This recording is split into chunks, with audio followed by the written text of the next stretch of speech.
에스겔서 43장. 그 뒤에 그가 나를 데리고 동쪽으로 남문으로 갔다.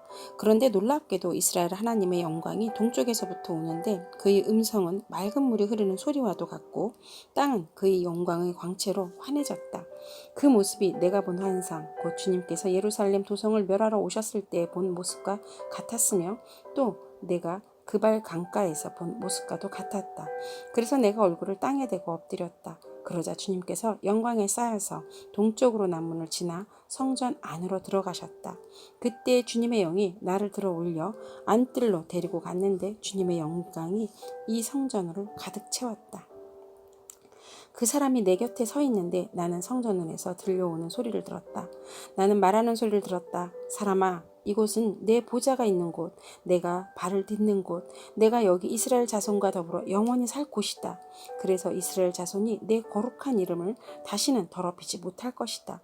백성이나 왕들이 음란을 피우거나 죽은 왕들의 시체를 근처에 묻어서 내 거룩한 이름을 더럽히는 일이 다시는 없을 것이다. 그들이 왕궁의 문지방을 내 성전의 문지방과 나란히 만들고 그들이 문설주를 내 성전의 문설주와 나란히 세워놓아 나와 왕들 사이에는 벽 하나밖에 없도록 만들었다.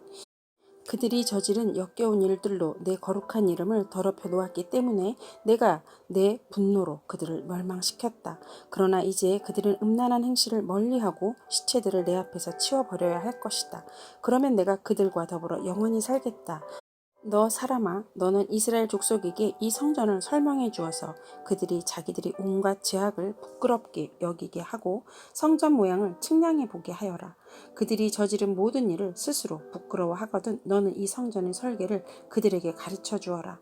성전의 배치도, 성전의 출입끝, 이 성전의 건축 양식 등 모든 규례와 법도와 모든 율례를 그들에게 알려주고 그들이 보는 앞에서 글로 써주어서 그들이 이 성전의 건축 설계의 법도와 규례를 지키고 행하게 하여라. 성전의 법은 이러하다. 성전이 자리 잡고 있는 산꼭대기 성전터 주변은 가장 거룩한 곳이어야 한다. 이것이 성전의 법이다. 자로 잰 제단의 크기는 다음과 같다. 한 자는 팔꿈치에서부터 손가락 끝에다 손바닥 너비만큼 더한 것이다. 제단 밑받침의 높이는 한 자이고 그 사방 가장자리의 너비도 한 자이다. 그 가에는 빙 돌아가며 높이가 한 뼘 되는 턱이 있는데 이것이 제단의 밑받침이다.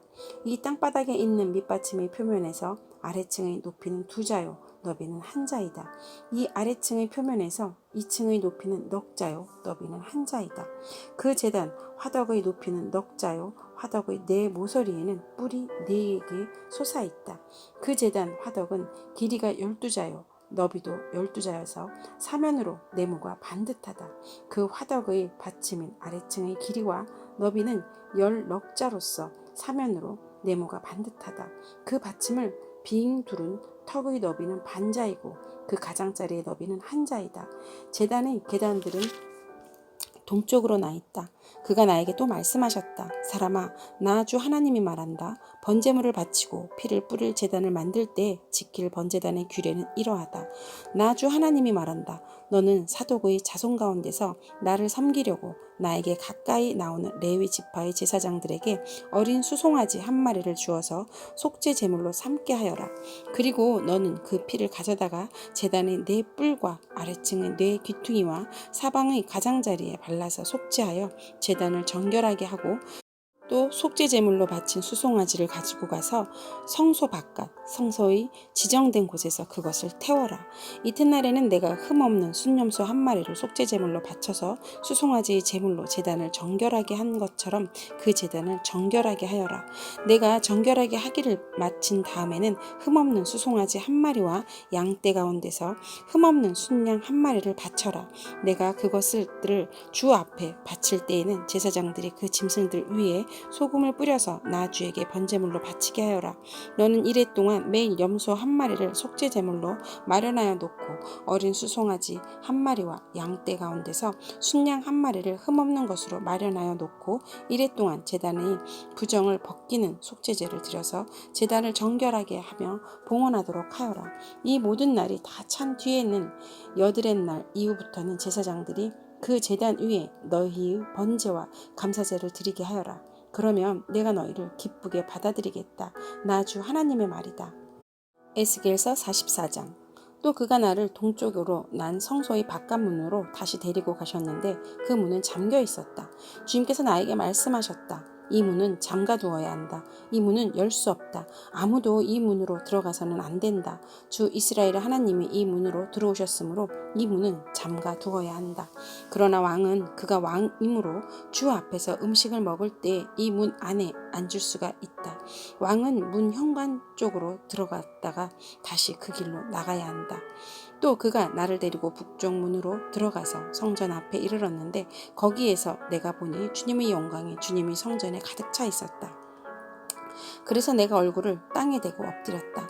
주님께서 나에게 말씀하셨다. 사람아, 내가 너에게 일러주는 주의 성전에 대한 모든 규례와 그 모든 율례를 너는 명심하고 내 눈으로 확인하고 귀담아 들어라. 그리고 성전으로 들어가는 어기와 성소의 모든 출구들을 잘 기억해 두어라. 너는 저 반역하는 자들 곧 이스라엘 족속에게 전하여라. 나 주 하나님이 말한다. 이스라엘 족속아, 너희는 역겨운 일을 해도 너무 많이 했다. 너희가 내 음식과 기름과 피를 제물로 바치며 마음에는 할례를 받지 않고 육체에는 할례를 받지 않는 이방 사람들을 내 성소 안으로 데리고 들어옴으로써 내 성전을 이렇게 더럽혀 놓았다. 너희가 저지른 온갖 역겨운 일들 때문에 너희는 나와 세운 언약을 어겼다.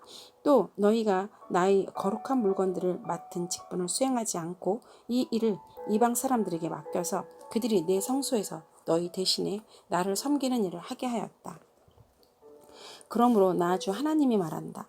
마음의 할례를 받지 않고 육체에도 할례를 받지 않은 이방 사람들은 어느 누구도 내 성소에 들어올 수 없다. 이스라엘 자손과 함께 사는 이방 사람들도 들어올 수 없다. 특별히 이스라엘 족속이 나를 버리고 떠나서 우상들을 따라 잘못된 길로 갔을 때 레위 제사장들도 내게서 멀리 떠났기 때문에 레위 제사장들은 자신들이 지은 죄의 벌을 받아야 할 것이다. 그들은 이제 제사장이 아니라 내 성소에서 성전 문지기가 되고 성전에서 시중드는 일을 하게 될 것이다. 그들은 백성이 바치는 번제물이나 희생제물을 잡고 백성 앞에서 시중을 들게 될 것이다. 나 주 하나님의 말이다. 그들이 전에 우상을 섬기는 백성들 앞에서 시중을 들면서 이스라엘 족속이 죄를 범하게 하였으므로 이제 그가 손을 들어 그들을 쳐서 그들이 지은 죄의 벌을 받게 하겠다. 그들은 이제 내 앞에 가까이 오지 못하고 제사장의 직무를 맡지 못한다. 그들은 가장 거룩한 것뿐만이 아니라 모든 거룩한 물건에도 가까이 가지 못한다. 이처럼 그들은 자기들이 저지른 수치스러운 일과 자기들이 저지른 그 역겨운 일 때문에 벌을 받아야 한다. 그래도 나는 그들에게 성전 안에서 해야 할 모든 일들, 곧 성전에서 시중드는 일들을 맡아보게 할 것이다. 그러나 이스라엘 자손이 나에게서 떠나 잘못된 길로 갔을 때에도 레위 지파 가운데에서 사도의 자손 제사장들은 내 성소에서 맡은 직분을 지켰으므로 그들은 내게 가까이 나와서 나를 섬길 수 있고 내 앞에 서서 내게 기름을 피를 바칠 수 있다. 나 주 하나님의 말이다. 그들이 내 성소에 들어올 수가 있으며 그들이 내 상에 가까이 와서 나를 섬길 수가 있으며 또 내가 맡긴 직책을 수행할 수 있다. 그러나 제사장들이 안뜰 문으로 들어올 때나 안뜰 문 안에서나 성전 안에서 직무를 수행할 때에는 양털로 만든 옷을 입고서는 안 되고 반드시 모시 옷을 입어야 한다. 머리에도 모시로 만든 관을 써야 하고 모시 바지를 입어야 한다. 허리에도 땀이 나게 하는 것으로 허리띠를 동여서는 안 된다. 그들이 바깥들에 있는 백성에게로 나아갈 때는 내 앞에서 직무 수행을 할 때 입은 옷을 벗어서 거룩한 방에 두고 다른 옷을 갈아입어야 한다. 백성이 제사장의 거룩한 예복에 다 해를 입는 일이 있어서는 안 된다. 제사장들은 머리카락을 바짝 밀어서도 안 되고 머리카락을 길게 자라게 해서도 안 된다. 그들은 머리를 단정하게 잘 깎아야 한다. 어떤 제사장이든지 안뜰로 들어갈 때에는 포도주를 마셔서는 안 된다. 그들은 일반 과부나 이혼한 여자와는 결혼을 할 수가 없고 다만 이스라엘 족속의 혈통에 속한 처녀나 또는 제사장의 아내였다가 과부가 된 여자와 결혼을 할 수가 있다. 제사장들은 내 백성이 거룩한 것과 속된 것을 구별하도록 백성을 가르치고 부정한 것과 정한 것을 분별하도록 백성을 깨우쳐 주어야 한다. 소송이 제기되면 제사장들이 판결을 내려 주어야 한다. 그들은 내가 정하여 준 법대로 재판하여야 하며 또 내 모든 성회를 지킬 때마다 내 모든 법도와 율례를 지켜야 하고 내 안식일은 거룩하게 지켜야 한다. 제사장들은 죽은 사람에게 접근하여 제 몸을 더럽혀서는 안 된다. 오직 아버지나 어머니, 아들이나 딸, 형제나 시집가지 않은 누이가 죽었을 경우에는 제사장들도 제 몸을 더럽힐 수 있다. 그때에는 제사장이 제 몸을 정하게 한 다음에도 1회를 지나야 한다. 그런 다음에 성소에서 직무를 수행하려고 안뜰에 들어갈 때에는 자신의 몫으로 속죄제를 드려야 한다. 나 주 하나님의 말이다. 제사장들에게도 유산이 있다. 내가 바로 그들의 유산이다. 이스라엘에서는 그들에게 아무 산업도 주지 말아라. 내가 바로 그들의 산업이다. 그들은 곡식제사와 속죄제와 속건제로 바친 제물을 먹을 것이며 이스라엘에서 구별하여 바친 모든 예물이 제사장들의 차지가 될 것이다.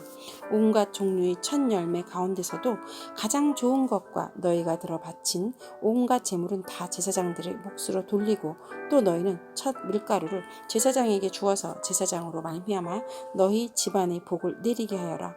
제사장들은 새나 짐승들 가운데서 저절로 죽었거나 찢겨서 죽은 것을 먹어서는 안 된다. 에스겔서 45장. 너희가 제비를 뽑아 땅을 나누어 유산을 삼을 때에 한 구역을 거룩한 땅으로 삼아 주께 예물로 바쳐야 한다. 그 땅의 길이는 2만 5천 자요 너비는 2만 자가 되어야 한다. 이 구역 전체는 사방으로 어디나 거룩하다. 그 한가운데 성소로 배정된 땅은 길이가 500자요 너비도 500자로서 사방으로 네모 반듯하여야 하고 그 둘레에는 사방으로 너비가 50자인 빈터를 두어야 한다. 재어 놓은 전체 구역의 한가운데 너희는 길이가 2만 5천 자요 너비가 10,000자나 되는 땅을 재어 놓고 그 한가운데는 성소 곧 가장 거룩한 곳이 되게 하여라. 이곳은 그 땅에서 거룩한 구역이다. 이 땅은 성소에서 직무를 수행하는 제사장들의 몫이 될 것이다. 그들은 직무를 수행하려고 주께 가까이 나아가는 사람들이다. 그곳은 그들이 집 지을 자리와 성소를 앉힐 거룩한 구역이 될 것이다. 길이가 2만 5천 자에 너비가 10,000자나 되는 나머지 땅을 성전에서 시중드는 레위 사람들에게 재산으로 나누어 주어서 그 안에 성읍을 세우게 하여라. 너희는 거룩하게 구별하여 예물로 바친 구역 옆에 너비가 5천 자요 길이가 2만 5천 자인 땅을 그 성읍의 재산으로 지정하여라. 그 땅은 이스라엘 사람의 전체의 몫이 될 것이다. 거룩하게 구별하여 예물로 바친 땅과 그 성읍의 소유지의 양쪽으로 펼쳐진 구역은 왕의 몫이다. 이 구역은 서쪽의 해안선까지이고 동쪽의 국경선에 이르기까지이다. 그 길이는 서쪽의 경계선에서 동쪽의 경계선에 이르기까지 들의 구역과 같아야 한다. 이 땅이 이스라엘에서 왕이 차지할 땅이 될 것이다. 그러면 내가 세운 왕들이 더 이상 땅 때문에 내 백성을 탄압하지 않을 것이며 이스라엘 족속에게도 그들이 각 지파에 따라서 땅을 차지하게 할 것이다. 나 주 하나님이 말한다. 너희 이스라엘의 통치자들아 이제는 그만하여라. 폭행과 탄압을 그치고 공평과 공의를 실행하여라. 내 백성 착취하는 일을 멈추어라. 나 주 하나님이 말이다. 너희는 정확한 저울과 정확한 에바와 정확한 밭을 써라. 에바와 밭은 용량이 같아야 한다. 한 밭은 호멜의 10분의 1을 담고 한 에바도 호멜의 10분의 1을 담도록 하여야 한다. 호멜을 표준으로 삼고 에바와 밭을 사용하여야 한다. 너희는 한 세겔이 20게라가 되게 하고 20세겔짜리와 25세겔짜리와 15세겔짜리를 합하여 한 마네가 되게 해야 한다. 너희가 마땅히 거룩하게 구별하여 바친 제물들은 다음과 같다. 밀은 한 호멜 수확의 6분의 1 에바를 바치고 보리도 한 호멜 수확의 6분의 1의 에바를 바쳐야 한다. 기름에 대한 규례를 말하면 기름은 한 고루 수확의 10분의 1 밭을 바쳐야 한다. 한 고루가 한 호멜 또는 10밭과 같은 것은 열 밭이 한 호멜이기 때문이다. 이스라엘의 물이 넉넉한 초장에서 양떼의 수가 200마리가 될 때마다 백성은 어린 양을 한 마리씩 바쳐서 그들을 속죄하는 곡식 제물과 번제물과 화목 제물로 삼도록 하여야 한다. 나 주 하나님의 말이다. 거룩하게 구별하여 바치는 이 제물은 이스라엘 백성 전체가 이스라엘 왕에게 넘겨주어야 한다. 왕은 절기와 월삭과 안식일과 이스라엘 족속의 모든 성회 때마다 번제물과 곡식제물과 부어드리는 제물을 공급할 책임을 진다. 그는 속죄제물과 곡식제물과 번제물과 화목제물을 공급하여 이스라엘 족속이 속죄를 받도록 해야 한다. 나 주 하나님이 말한다. 너는 첫째 달 초하루에는 언제나 소떼 가운데서 흠없는 수송아지 한 마리를 골라다가 성소를 정결하게 하여라. 제사장은 그 속죄제물의 피를 받아다가 성전의 문설주들과 제단 아래층의 네 모서리와 안뜰문의 문설주에 발라라. 너는 그달 초 1의 날에도 고의가 아닌 사람이나 알지 못해서 범죄한 사람을 속죄할 때 그와 같이 하여라. 이렇게 성전을 속죄하여라. 첫째 달 열 나흘 날에는 너희가 유월절을 지켜라. 이 절기에는 이래 동안 누룩을 넣지 않은 빵을 먹어야 한다. 그날 왕은 자기 자신과 이 땅의 모든 백성을 위하여 송아지 한 마리를 속죄물로 바쳐야 한다. 그는 이 절기를 지내는 이래 동안 주님께 바칠 번제물을 마련해야 하는데 이래 동안 날마다 흠없는 수송아지 7마리와 순양 7마리를 번제물로 바치고 순염소 1마리를 날마다 속죄제물로 바쳐야 한다. 곡식제물을 함께 갖추어서 바쳐야 하는데 수송아지 1마리에는 밀가루 1에바이고 순양 1마리에도 밀가루 1에바이고 또 밀가루 1에바마다 기름 1흰씩을 바쳐야 한다. 그는 일곱째 달 보름에 시작되는 초막절에도 이래 동안 똑같이 하게 하여 속죄제물과 번제물과 곡식제물과 기름을 바쳐야 한다. 아멘.